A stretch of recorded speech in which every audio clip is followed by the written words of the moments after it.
x is equals to 2 की power y and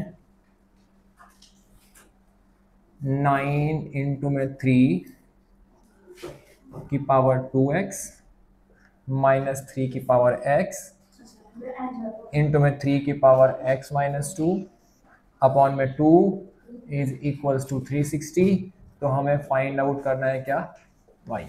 मैं आपको ये सॉल्व करने के लिए नहीं दूंगा, डायरेक्टली मैं सॉल्व कराऊंगा, ठीक है ना। ये क्वेश्चन था, आपने लिख लिया, क्योंकि फिर सारे के सारे डाउट डिस्कस नहीं कर पाएंगे। अब बेसिकली आपने समझना क्या है कि जो पहले ये एक्सप्रेशन दे रखा है ना, पहले हमारा टारगेट वही है, हमें और कुछ नहीं सोचना कि क्या आएगा, कैसे आएगा, क्यों नहीं आएगा, वो एकदम साइड लाइन है। ये हम सबसे लास्ट में करेंगे, पहले जो हमारे पास दे रखा है उसके ऊपर बात करते हैं। अगर आपको ध्यान से दिखाई दे रहा है तो ये हमारे पास क्या है, 3 की पावर 2, 3 की पावर 2x माइनस 3 की power x plus x minus 2 divided हमारे पास जो था उस साइड जाके मल्टीप्लाई हो गया 360 इंटू में 2, ठीक है।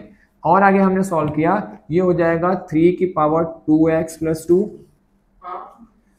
माइनस 3 की power 2x minus 2 x plus x 2x। ये 360 नहीं, हमें प्राइम फैक्टर पे जाना है, 360 के प्राइम फैक्टर,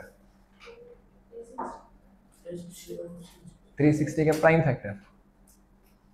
बस थैंक्स यार, कितना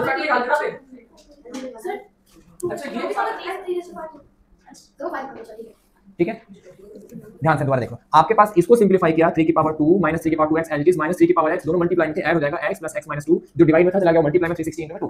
अगले स्टेप में आपने दोनों मल्टीप्लाई में पावर क्या हो जाएगी ऐड, माइनस इसको हमने x और x स्क्वायर पे कितना हो जाएगा 2x। ये कितना हो गया हमारे पास 360 का प्राइम फैक्टर किया 2 की पावर 3, एक तो हमारे पास ऑलरेडी था, कितना हो जाएगा 2 की पावर 4 into 3 की पावर 2 और into में कितना हमारे पास 5। अब जरा ध्यान से और चेक करो, तो इसको आप लिख सकते हो 3 की पावर 2x into में 3 की पावर 2, वो पहले ही मैं निकाल लेना चाहिए कॉमन, एक स्टेप बढ़ जाएगा उससे, माइनस 3 की पावर 2x अपॉन में 3 की पावर 2, जो माइनस पावर डिवाइड में चला जाएगा, ये कितना हो जाएगा 2 की पावर 4, 3 की पावर 2 और into में 5। कुछ खास काम नहीं किया है। अब दोनों में मुझे दिखाई दे रहा है 3 की पावर 2x कॉमन, इसमें भी और इसमें भी, बाहर निकाल लो। यहाँ पे कितना बचेगा 9 माइनस 1 अपॉन में 9, 3 की पावर 2 9 इक्वल्स में कितना हमारे पास 2 की पावर 4 into में 3 की पावर 2 और into में 5। कौन सा वाला ये अब ये पास कितना हो जाएगा 3 की पावर 2x और ये कितना हो जाएगा 81 माइनस का 1 अपॉन में 9 इक्वल्स टू में 2 की पावर 4, 3 की पावर 2 और into में 5।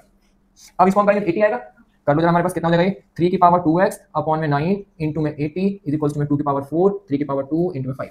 16 5 जा 80 होता है, 16 5 जा 80 होता है, 2 की पावर 4 16 होता है, ये सब खत्म हो जाएगा।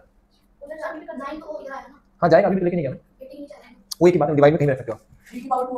अब ये हमारे पास 80 जो है, 80 को अगर आप ब्रेक करोगे तो ये लिखा जाएगा 2 की पावर 4 into में 5, तो 2 की पावर 4 और into 5 से मैंने कैंसिल आउट कर दिया। अब आपके पास क्या बचा है, अब आपके पास बचा है 3 की पावर 2x अपॉन में 9 इक्वल्स में 3 की पावर 2, ये उधर चला जाएगा, कितना हो जाएगा ये 3 की पावर 2x इक्वल्स में 3 की पावर 2 into में 3 की पावर 2, ये उधर जाएगा 9 9 को निकालेंगे 3 की पावर 2, क्यों हमने 3 लिखा क्योंकि इस साइड हमारे पास 3 था। अब कितना हो जाएगा ये 3 की पावर 2x इक्वल्स में 3 की पावर 4, बेस हमारे पास सेम है, पावर कंपेयर किया 2 इक्वल्स में 4, तो x की वैल्यू कितनी है हमारे पास, बट आपसे क्वेश्चन x नहीं पूछा, आपसे पूछा था y, तो ले जाके यहाँ पे रख दो, कितना हो जाएगा ये x की वैल्यू 2y है, 2 इक्वल्स टू में 2 की पावर y, इसका मतलब कितना हो गया y इक्वल्स टू में y।